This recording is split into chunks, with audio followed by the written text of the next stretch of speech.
Hello, everyone. This is Haley at Topaz Labs. We are so excited to be back again with our friend Joel Wolfson to present Mastering Masking with the new Mask AI. For now, I'm going to turn it over to Joel. Joel, are you with us? I am here and looking forward to doing our webinar. Okay, well, welcome everyone, and thanks for joining us today. I'm pretty stoked about this webinar. Today's webinar, as Haley mentioned, is Mastering Masking with Mask AI. Boy, that's a mouthful. I have a special connection with this software because its predecessor, Rheem Ask, was my introduction to Topaz many years ago. At the time, I was frustrated trying to use masking tools in Photoshop, and I tried various third-party apps, and it wasn't until I found Rheem Ask that everything suddenly got better and I could mask just about anything very easily. I think Topaz was way ahead of their time with it, and of course, Mask AI is the next step in the evolution here. So I'm going to show you different types of images along with a different Mask AI workflow for each one. Mask AI is really quite versatile, so you can fit it into different workflows. And although this is an early release, we're in like I think 1.02 like that right now. It just came out a few. As is typical at Topaz, you'll see a number of additions and improvements pretty quickly here. Among other things, they'll be adding compatibility with Studio 2, which personally I'm really looking forward to. And I'm apologizing ahead of time for clearing my throat. My allergies are acting up a bit today. Before we jump into it, just a quick reminder that I have a number of educational resources, many of them free, including articles, reviews, videos, my newsletter. And the best way to take advantage of that is to just sign up on my email list. I'll show you a, let me enlarge this. I'll show you a screenshot here. So when you go to my website, on the left-hand side of every page, you just put in your email address. I don't need a last name, only your email address and first name. And please remember to pick either Fine Art News or Photo News or both. So let me go to my next slide here. Oh, sorry about that. All right. I just did a little flirt here for Mask AI, just so you have an overall idea of what I'm doing. And in terms of workflows, you can launch from Photoshop, you can launch from Lightroom, and as I mentioned, is coming, being able to launch and integrate with Studio 2. And I'll show you all this, and you have different options depending on how you do it. And I have some of the major options below. Now there are other things besides this, but you have choices for masking, different types of masking. I'll show you both of those. You can, the masked edges are computed separately, which is a real advantage because it handles things well, like hair and fine detail. And then you have edge tools, and as well as the capability to do standalone compositing. So don't worry if you didn't write all that down. If you wanted it, this webinar will be archived in the next few days, and you'll be able to look at it again and look at the flow chart if that's helpful to you. So this first image, it's fall, so why not start with an autumn shot? And I captured this in the San Francisco Peaks, not far from my studio. And I couldn't resist using this one because I used it for part of a Topaz webinar with the original Rheem Ask about 7 or 8 years ago. The fall color here in Northern Arizona is mostly yellows and oranges because most of the trees that change color are aspens. However, what compelled me to make this image were the curvy aspens, and in particular, the one in the foreground. But let me show you the original so you can see what I'm doing here. So here's the original, and our brains and our eyes have amazing dynamic range. And of course, I saw a white aspen, not a gray one like this, in the way the camera rendered it, but this is easily remedied with Mask AI. So, sorry, let me get a drink of water here. So what I want to do is some selective adjustment on both the foreground and the background so I can get to this point, and we're going to start with this image. So what I'm going to do, I'm in Lightroom right now, and it doesn't really matter whether you're in Lightroom or on OnePhoto RAW, anything that allows you to launch into another program, or I could just go to the file separately. Honestly, what I'm going to show you today, you don't even necessarily need to have a starting point like Lightroom. You can just start with your files. So I'm going to go to Photoshop. And normally I wouldn't edit the original, but we're going to be saving off a version of this anyway. So here I am in Photoshop. And what I'm going to do is, first I'm going to duplicate my layer.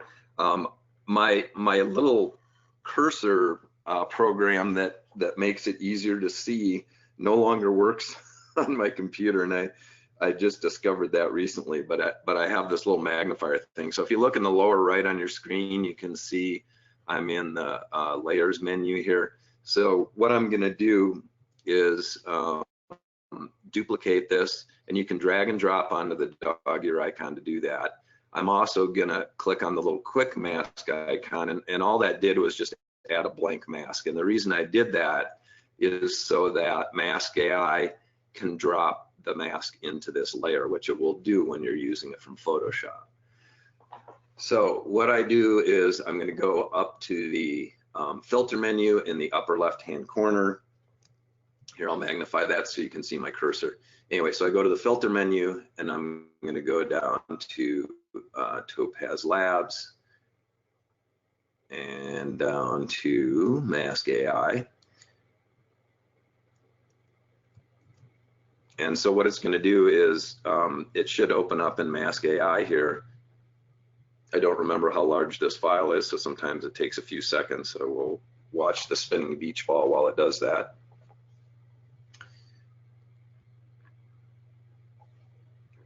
And once once this opens up in Mask AI, I'll show you the interface and the tools and what some of the options are. In the case of this image, as I mentioned, I'm going to do selective adjustments, so I want to isolate this aspen tree. So I'll just do a quick overview of the interface. If any of you have used Rheem Ask before, this will all look pretty familiar because it has a similar interface, and of course they've added the artificial intelligence component to it, which really makes masking a breeze. So basically everything is color coded. So if you follow me over on the right hand side of the screen here, there's brushes and buckets for your different colors. Blue is the computing aspect, and that's where you define the borders of your mask. The keep is the part of the image that you're going to keep, and the red is what you're going to cut. So it's all quite logical and intuitive. And you can select your brush size and that sort of thing, and there's viewing options up here. And as we go through this, you'll see me use pretty much every tool in here. So what I'm going to do to start is use the blue brush. And essentially all I want to do is, and just to let you know, I'm using a tablet with a stylus because I just find that easier when you're doing something like painting. I'll bring the brush size down just a little bit here, probably around 100. And you noticed over here is the brush size, and you can use this slider to control it. You can also use the left and right bracket keys, and I do that a lot. I use the keyboard shortcuts. And I'll tell you about another little shortcut here too if you don't know this one already. So what I'm going to do is define the edges here. And when you get a long straight edge like this, you can just hold down the shift key and click at your endpoint, and it will draw the line for you. Probably had a little too much caffeine today, so maybe I'm a little shaky here, but so that's one side of my tree. I'm going to do the other side here, and I'm using that shortcut for these longer straight edges here. Now you noticed I just kind of whipped over this branch here I'm not that concerned about the knots or the branches because those are pretty much black anyway. I'm going to be lightening this thing. It doesn't really matter whether I lighten something that's black, and in fact, I'll probably end up bringing the black point in to make sure that the black areas stay that way. So now I've defined the borders of the mask, and now I need to tell Mask AI what I'm keeping and what I'm cutting. So the bucket tool is really easy for this. When you have closed borders like this, you can just click once and it fills it in. So now I'm going to go over to the compute mask, and there's two options here, AI and contrast. AI obviously being the artificial intelligence. And I do use both of these, and I'll show you where I would also use the contrast. But to do the main computation of the mask, I use the AI because that's really the power of this program. So I'm going to click on this, and you notice in the center here, you'll get a progress percentage of the computation of the mask. And I don't know if I've actually timed it, but it's maybe 5 to 10 seconds or something like that on most images. And then you notice it comes up with 2 views here. And so these are the view options up here. You can actually do up to 4 views. So what I'm seeing here is in the upper right is the mask itself. On the left is what's called the tri-map, simply meaning it's showing the 3 colors, the red, green, and the blue, that we use for the masking. And then you have the keep on the lower left, which is, you know, the portion that we're keeping. Personally, I mostly use the side-by-side 2-pane view, and then you can change those as you go along. So for instance, on the right-hand side here, I can click on the right and say, show me the keep. And on the left, it's showing me the tri-map. I can, this is in the original mode, by the way, so it's showing original with the tri-map. I can unclick that, so you actually have even more viewing options here. So I can see my original on the left, and I can compare it. What I'm probably going to do here, though, is I'm going to go maybe to the mask view, because I like to look at the mask, and that's all up to you, of course. On this side, if you don't like that checkerboard thing, just like with the old Rheem Ask, you can go into the background and you can define a color. It's white right now, but you can choose any color you want. Let's say I wanted red. I can click on red. So whatever you want. I'm going to cancel out of that because I want to show you the one I like to use is this one called Blur, which is new to Mask AI. And what it does is you can blur the background, and you can blur it to any extent you want. And what I like to do is just kind of do a partial blur on it when I have a detailed background, especially if I'm doing selective adjustment as opposed to a composite. If I were to remove the background and be putting in a new background, then it isn't necessarily all that important to see it. But because I'm just doing selective adjustments, the background is important. And what's cool with this is I blur it enough so that I can see my edges here to make sure they look good. And also, I can get the general shapes and colors and tones and everything that I'm dealing with in the background. Now, just looking at the mask, it looks pretty darn good to start with. I'm going to zoom up to 100% here and just run over it and take a look. And it's looking pretty good. I want to do the white part. Now, if I want to compare, I can go back over here to my mask side and say, show the original. I'm having some delays here. I'm not sure exactly why. But anyway, I can see my original here and compare. Now, you notice it completely cut off down here in the lower right. It completely cut off that branch. And that's okay, because I'm just concerned with the white bark. And really what I'm looking for here is to make sure there's no bleeding with the background. If there is, I can tweak my mask. So I'll go back to the mask tab, and I can use the brushes again. I don't want to use the buckets, which is where I am now. So this is where I will use the contrast mode, because it's good for refining. So when you keep it in the AI, it's going to recompute the whole mask each time you make an adjustment. And so for small adjustments, I like using this. So what I'm going to do is shrink I'm using the red brush because that's my background, which is my cut, right? So I'm cut, and you can see there's a tiny bit of bleed here. So what I'm going to do is just touch the edge of that, and you can see it's giving us the computation. You can see it just kind of shrink wrapped to the edge of the mask line there. And there's another little bit right here. I'll do that, and voila, it just shrinks right. I call it shrink wrapping, but it looks like it, you know, it just kind of shrinks right to the edge of it. And we can go back to the, whoops, I can go back to the mask view here. And there we go. So I think that's pretty good. There's another, maybe I'll try this little area here just to touch it up. And actually I should show you this. You can work on either side of this. So it doesn't matter what window you're in, it allows you to work on any of these windows. So here I have an edge where it's kind of blurred.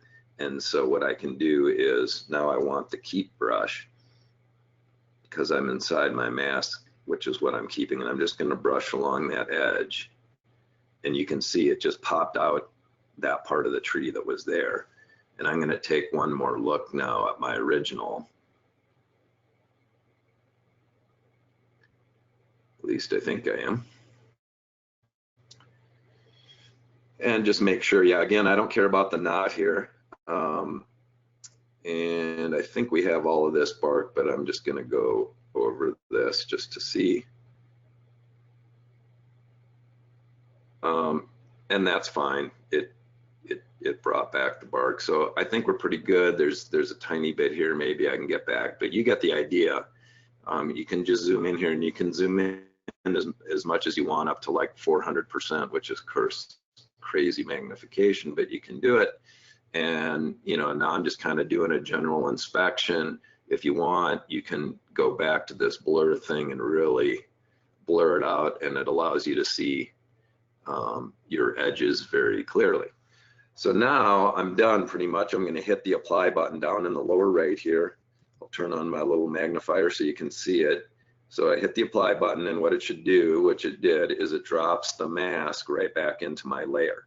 So this is the cutout of my tree, and now I can go ahead and make some selective adjustments, which was my purpose to begin with, right? So what I'm going to do is create, oops, I didn't mean to do that. I'm going to create a new layer for adjustment, and I like to label my layers. So I'm going to do a levels layer here. And in order to use the levels, I need my mask. So if you're on a Mac, you hold down the Option key. If you're on a PC, it's the Alt. And here, let me go down here. So what I'm going to do is I'm going to hold down my Option key or Alt on a PC and just drag and drop that up to layers. So now when I click on my adjustments up here, it's just going to be for the tree. So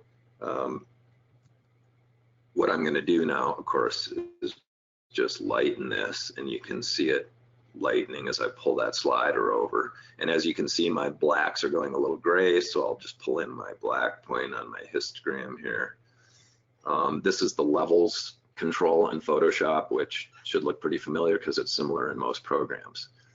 And to me, that's looking pretty good. Maybe I'll bring in my white point a little bit. Now that'll bring up the whites just a little bit. So that's nice and bright the way I want it. Now I want to adjust my background, and we can use the same mask. So you can use these masks over if you're doing selective adjustments, say like this, between a foreground and a background. So what I'm going to do here is I'm going to do a new type of adjustment layer. By the way, if you're more of a menu person, let me show you. I'm going to, this is just a Photoshop thing, but you can either, I've been using the little layers panel on the lower right, but if you like using menus, you can go into layer, go down to new adjustment layer, and then I'll pick the, whoops, I didn't mean to do vibrance. I wanted to do hue and saturation. So I'm going to do layer, new adjustment layer, and we'll do hue and saturation.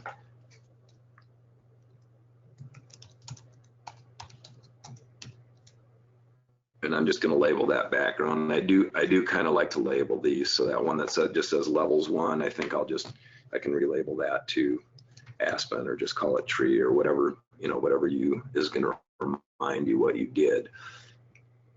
So we're in the background now. I still need my mask, so I'm going to do that Option drag again, or Alt on a PC. And now I'm going to show you another little trick here. Is my mask is the wrong way. I don't want to adjust the tree again. So with that selected, I do Command or Control on a PC and just hit the I key, and that inverts it. And you can see down in the lower right here, it inverted it. So now I can go ahead and make my hue, saturation, and lightness adjustments. So for the background, I might just want to saturate that overall a little bit. And you can adjust, you can do these separately if you want. So I could just, if I want to just do the sky, whoops, I can go to blues, and then I can just, I could adjust the saturation. You can see the sky changing separately from the rest of it. So all I did was want to make this thing pop a little bit. Likewise, I can adjust the yellows of the trees. Maybe I darken that a little bit. Oops, I got into green somehow. Oops. There we go. So I'll darken that, maybe saturate the trees just a little bit. So now I'm going to go down to the lower right here, and these little eyeballs are what turn the layers on and off. So I'll uncheck all of those so you can see that's where we started. Then we adjusted the tree, and then we adjusted the background, and that just kicked up the saturation a little bit. So let me go back in and I'll show you the before and after.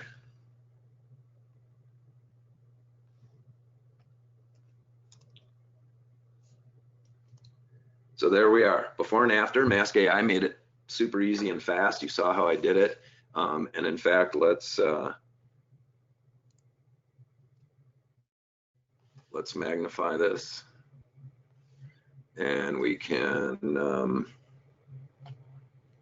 just move along here, and you can see, if you look at the edges of this thing, they're pretty darn clean. And it was a really quick and easy mask. I didn't spend much time adjusting it. You saw how I did adjust it, so if you really want to tweak a mask precisely, you can, and I'll show you some more examples of that. So voila, let's go on to the next one. I want to do a different type of image. So a people image here. Let's get off the compare mode. And let me go back to my image here. Pardon my delay. I'm going back and forth between a mouse and a tablet here.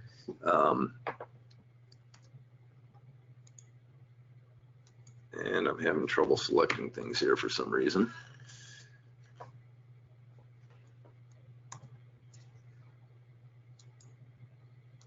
Okay, let me quit out of here.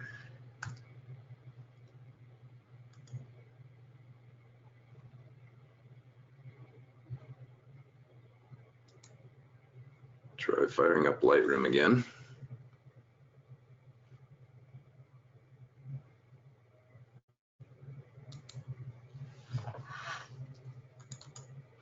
All right, there we go. So a little mud face painting here. Here's a photo of my daughter. She found a stick which she declared to be a paintbrush and proceeded to paint herself with mud. Now this is another image where I use selective adjustments to either accentuate or de-emphasize part of the image. However, there are several aspects to this image that makes it more difficult to mask than the previous one of the aspens. So let me show you. Well, some of the things that make it more difficult, of course, are the fact that we have lots of flyaway hair here, so that's a tough thing, not to mention that the tonality, like say between the hair and the trees, or her muddy hand and the dirt in the background. There's a lot of areas with very subtle transitions in addition to the hair. So that makes it, you know, that much more difficult to mask. And I just want to show you the image I started with, and that's this one. So basically, I just want to differentiate her from the background, kind of like we did with the tree. It's just that we have a little bit more difficult masking to do. I had a lot of requests before the webinar to show things like hair and branches, so I'll be showing those things. So for this one, I'm going to use a slightly different workflow, and I'm going to launch directly into Mask AI, then save it off, and then bring that mask file into Photoshop. So I could, you know, if you're in on One Photo Raw, or you're in Lightroom or something like that, you can launch directly into Mask AI, or you can simply do it from Mask AI. So either way, I'm going to try it this way and see what happens. Normally, I don't recommend editing the original, but since I'm going to be saving it off as a different file with a mask, I'm going to do it this way. So that opened a lot quicker this time. And what I want to do is I'm going to magnify this so I can see it a little bit better, and so can you. You may have noticed that it comes in all red, so that just means the whole thing is a cut until you define it, like we did with the aspen tree. You actually can, in the preferences, I didn't show this before, sorry, over here on the reset, you can reset it to keep, or you can do the cut. But anyway, what I'm going to do is go with a little bit larger brush to start this time. And this is probably a little too large. I'll go down to about 100 here. Here, I'm going to magnify this even a little more. All right, so here's the thing with hair. You want to make sure that you include all of the flyaway hair. So that's the reason I'm using a really wide brush here, and I want to make sure all this flyaway hair, and I'm going over this kind of slowly just so you can see. I'm doing all of that with a pretty wide swath with this blue brush, because that's where all the computation occurs. It's hard almost to use too much blue. I'll even go for those when you're doing this. So then I cut the brush size down to do the rest of this, because this is, you know, fairly distinct edges. Now there are going to be a few transitions here. For instance, around her hand, we'll have to see how this does, because it's the same color as the dirt behind it. It cracks me up how I put my daughter in a dress and she insists on her hiking boots and then gets covered in mud. So, but she still likes to wear dresses, so go figure. All right, so down here when I get to the shoelaces, I'm going to treat that kind of like the hair and make sure I include all of that in the blue. So I had a couple people write me about like trying to deal with hair and pine needles and various things. This is kind of one of the tricks to making that work for you.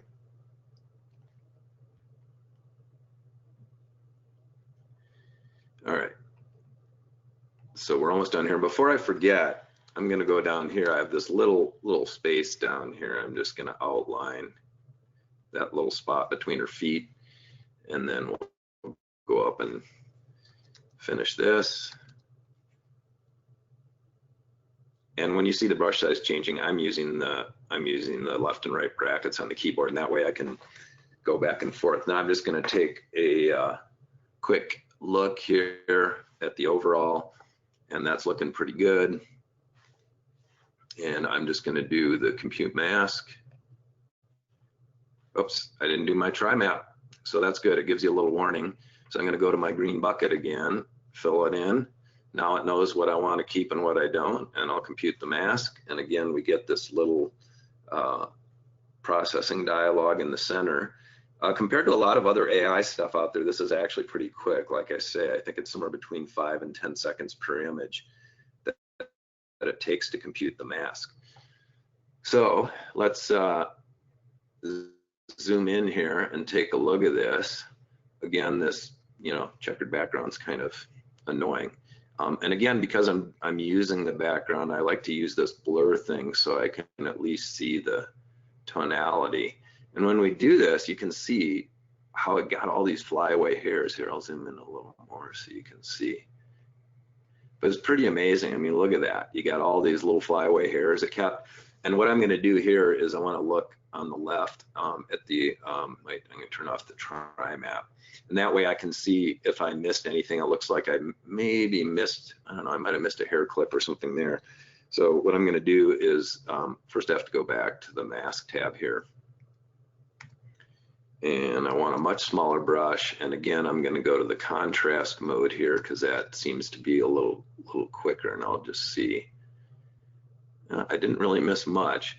But what you can do is pick a tone. Like she's got different tones of hair color in here. I'm going to see if I can find an example where to go, like maybe up here.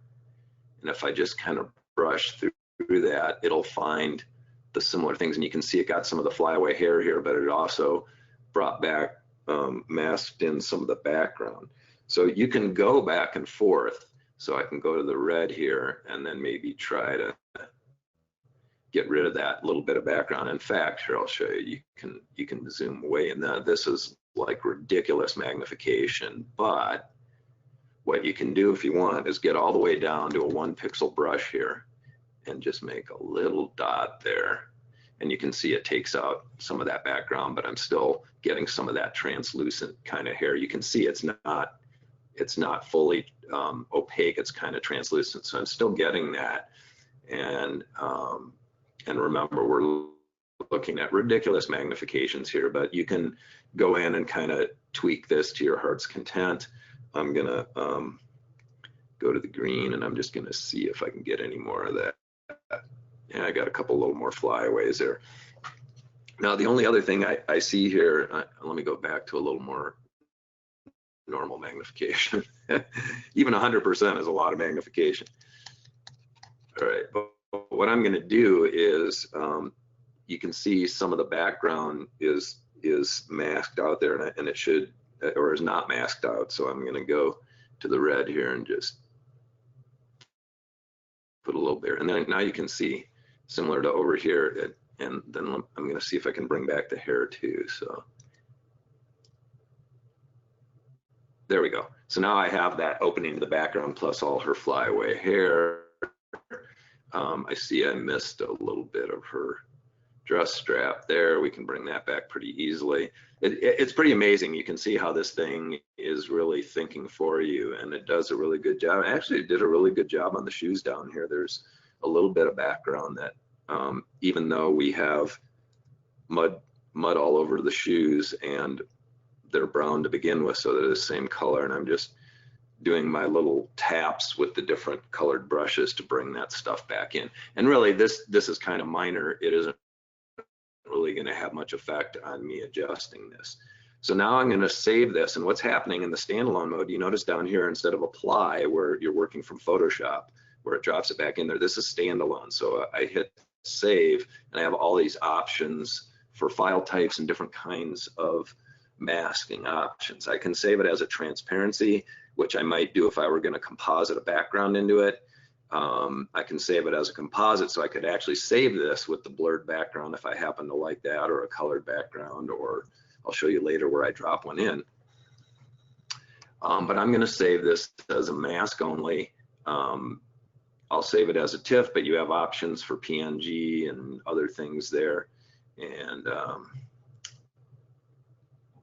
think I'll just call this mask. And I'll just save it as 8-bit. It doesn't really matter that much for a mask. Hit save. You can see, well, it quit on me, but that's okay. We'll open that later when we get there.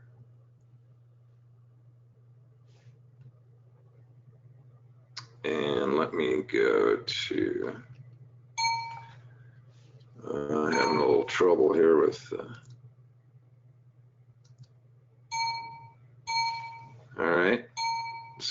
can do here, alleviate this.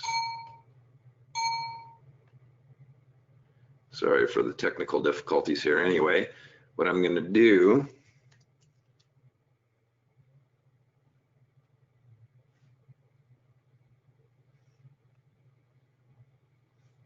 hopefully,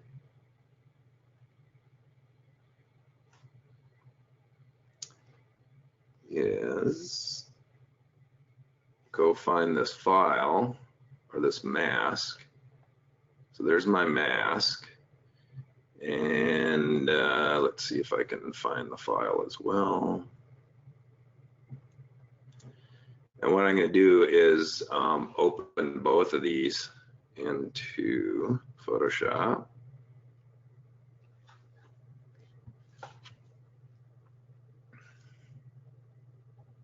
All right, so now I have both files open in Photoshop. There's my, I want to make sure I got the right file there.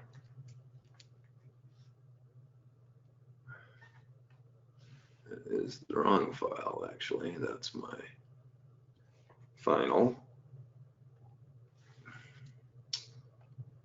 And let's see.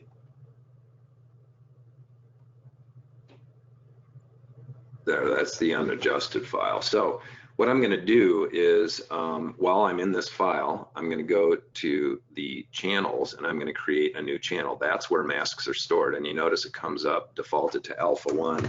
I'm just going to change that to a mask called girl mask, I guess, as opposed to a boy mask.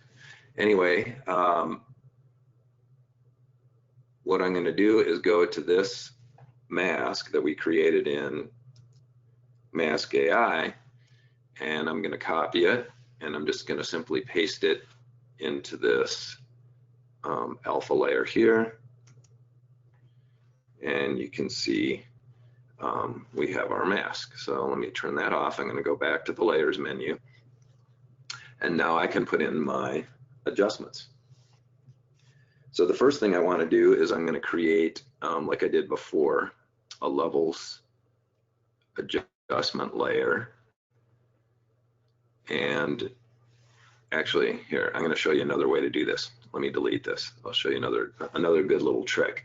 So what you do is if you go to the select menu in Photoshop and you say load selection, you'll have a list of the masks where it says channel. Right now there's only one in there, the one I just called girl mask. So if I say okay, it puts it in as a selection, and then what I can do is when I select my adjustment layer, it automatically dropped the mask in there, which is kind of cool. So just a little Photoshop trick. Anyway, so what I'm going to do is first some overall adjustments.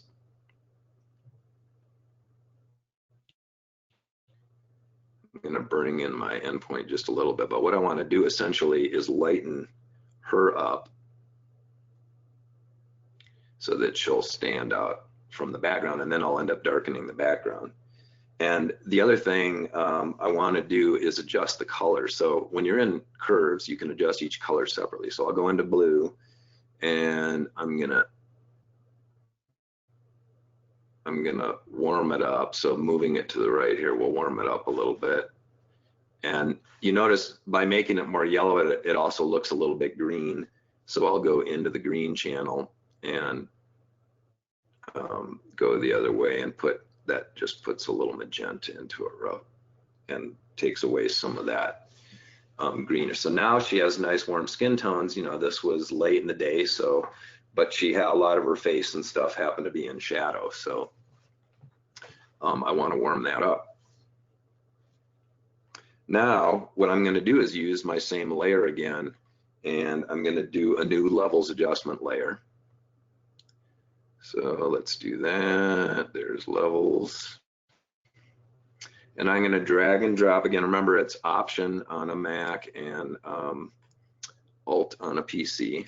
Drop that mask up in there, and I want to invert it again because I'm doing the background. So I use Command or Control I to do that. And now I can go up here and adjust my background separately. And if I'm going to do my naming convention,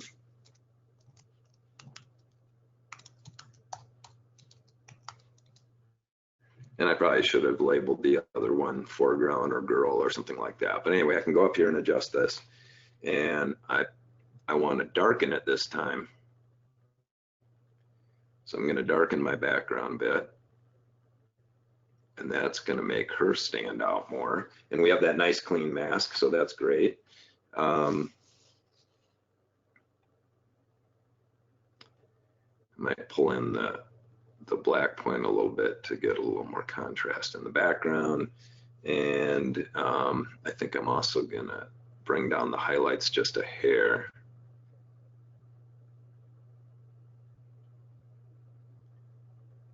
So that's looking pretty good.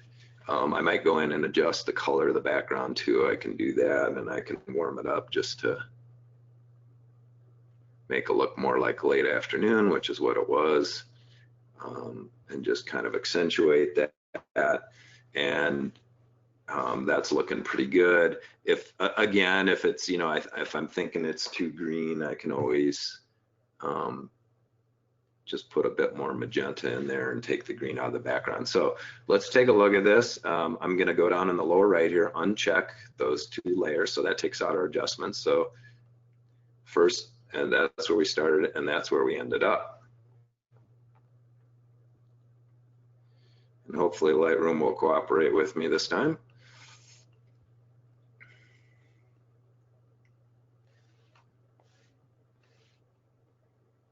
And let's see, hopefully we'll get, I have, as you can see, 261,000 images in here.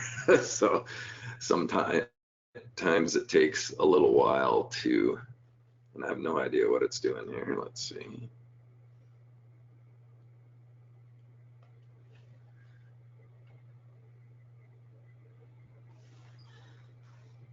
All right, well, tell you what. Let's just go to Photoshop. And we will open the,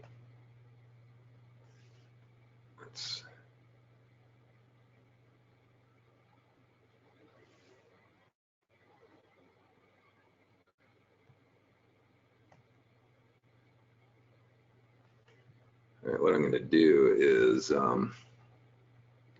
just uncheck these, and that way we can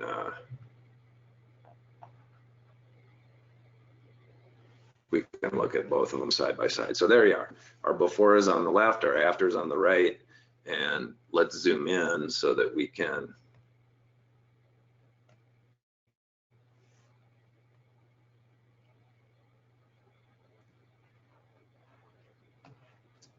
so you can see the flyaway hair that all got masked separately from the background, and we had no problems with the transitions here. If you look at all these edges, they look pretty good.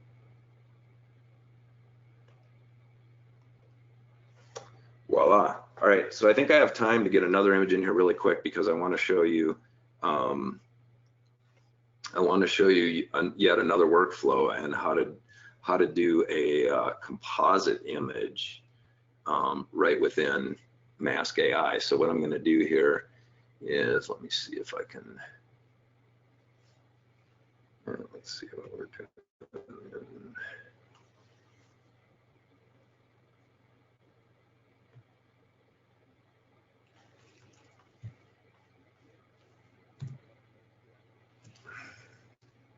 So what I want to show you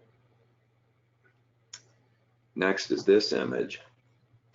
I shot this in Oregon Pipe National Monument, and although I had some nice sunrise and sunset skies, it didn't happen at this particular location. So this is actually a composite that I did in Mask AI without using any other software, and I'll show you how I did it. I want to show you where I started with this image. So this is the image I started with. And then I composited a sky, and I did this all from within Mask AI. So this is yet another workflow where you don't even have to go into Photoshop or anything, and you can, I'll show you, it's pretty cool. You can do everything from within Mask AI. So I'm going to start that up, and we'll open up that image, which is, I think, this one right here. So I'm gonna cut out the foreground and the background here, just like we did before. And let me, I want to shrink down my brush a little bit. So all I'm going to do is go along this horizon line here.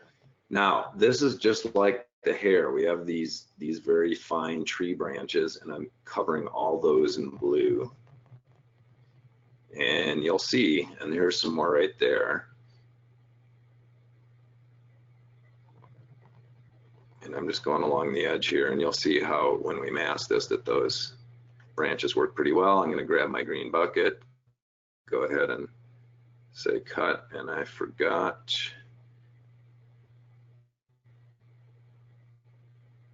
this arch right here. I'm going to get my blue brush and just go around that.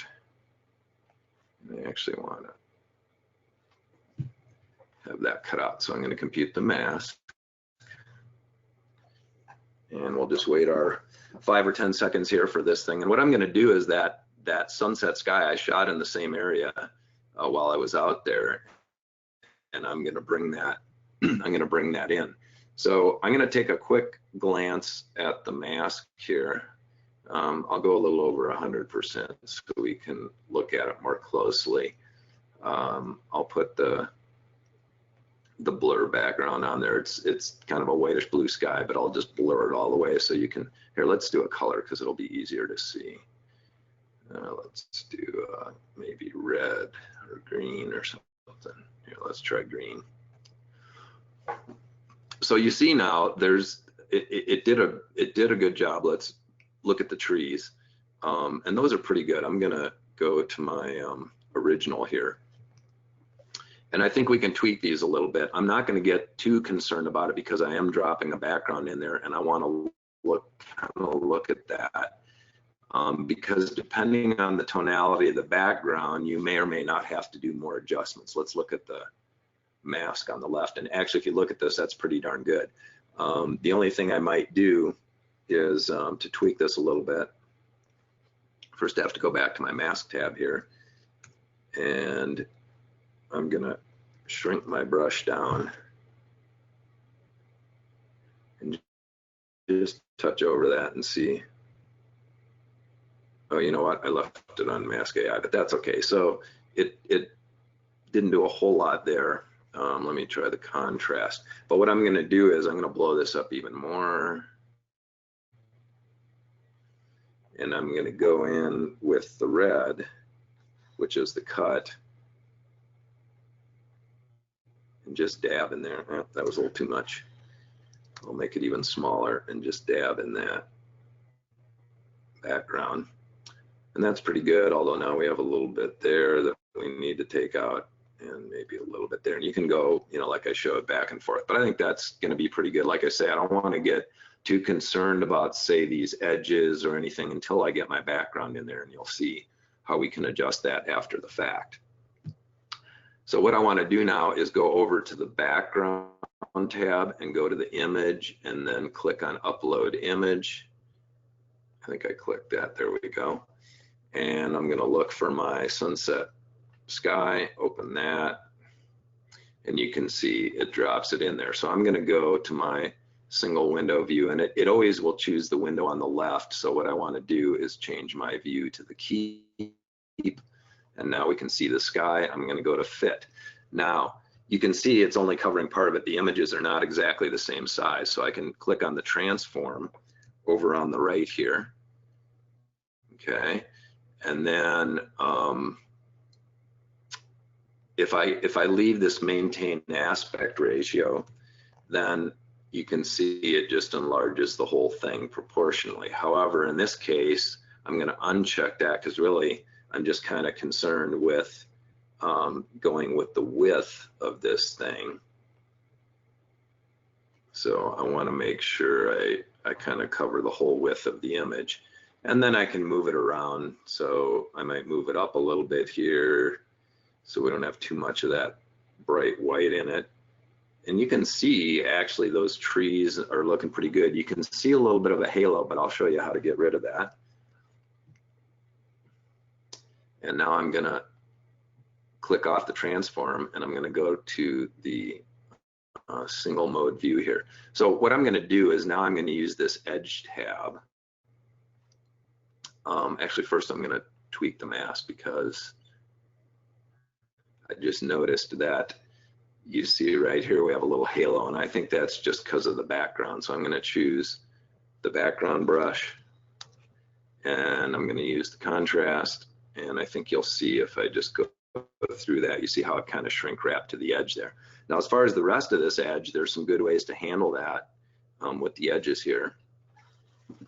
So you can shift the edge. Let me go to the double view and we'll look at the mask on the left. So watch on the left here as I shift the edge, I can grow it, and then of course that worsens the halo, or I can go the other way.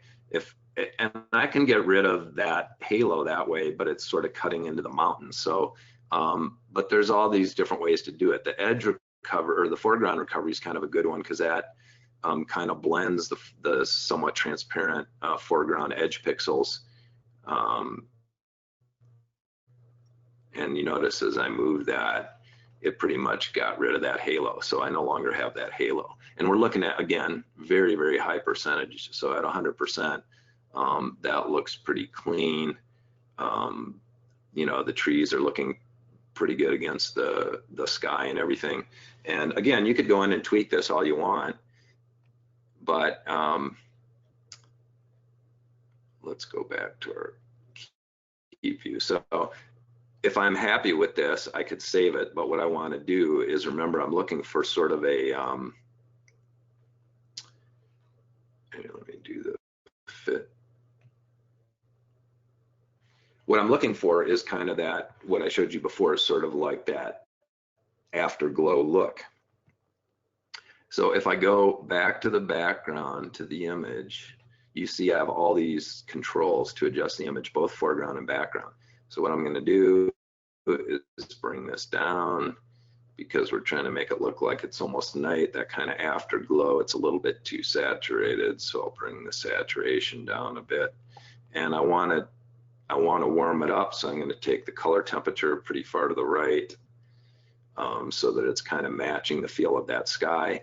And likewise, I can go click on background and maybe darken up that sky just a little bit for that kind of moody feel. And I might even come in on the whites a little bit to take the brightness out of those whites. And there we are. So what I'm going to do is hit save. Now this time I'm going to hit the composite. Again, you can save it whatever format you want. I'll maybe save it in a TIFF this time, and we can go all out here with ProPhoto RGB, 16-bit, etc. Hit save. I've already got one by that name, but I'll just write over it. And I'll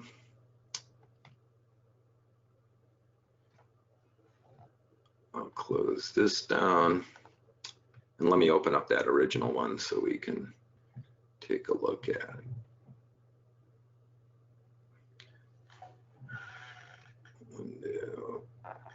All right, and so let's, sorry, I want to go here. And there's our two compared, before and after. And I did it all within Mask AI, which is pretty amazing. So you have all these different workflows.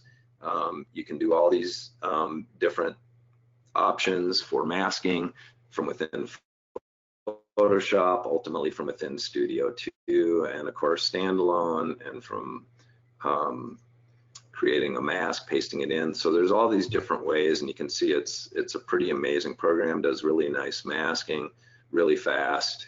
I'm sold. Okay, so hopefully we have a couple minutes for questions here. Sure, Joel. One question that we got quite a bit is how to save a tri-map to come back to work on later. Oh, excellent question. Yes, and I sort of forgot to cover that. So if you're in here and you go to save, you just click on Try Map, and I can save that off. I guess I had one in there by that name already. And here's what I'll do is I'm going to reset this. If you go up to the File menu in the upper left and say Load Try Map, assuming I can find my Try Map right there, and just hit Open. And let me go to the Try Map view here so we can see it. Where are we? Am I doing something wrong here?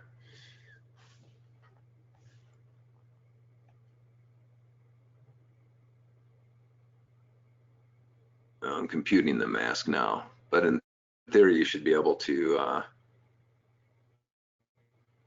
let me just open it. Try that again.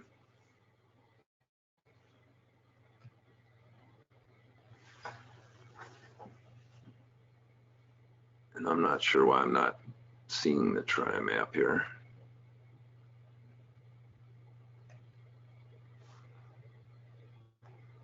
Do you know, Haley, why I'm not seeing it? Is it just because I'm not in Try Map or in the, there we go. It could be, yeah, there we go. So what I want is, there we go. So anyway, you can, if you want to come back and work on it later, or you've spent a lot of time masking something, or you want to keep it at a certain stage, Haley makes a good point, and whoever asked the questions, you can indeed save off the Try Map, and you can see everything I did here is retained, including the little tweaks that I did, like over here on the left. Sorry, you're probably not seeing this very well. Up here, over here. So all those little changes that I made to my Try Map are all retained by saving it off, and I can go back to it later, which is kind of nice. So if I decide, like, I do this composite and I go, oh darn, there's like a little halo in this certain part, I can go back in and redo that mask. So that's really cool. One other question. Thank you for mentioning that, Haley. Yeah, I think one other question Yes. that's come up so many times is some workflow advice. So should you do basic edits like denoise AI or sharpen AI before Mask AI, or if not, what do you recommend as a good workflow?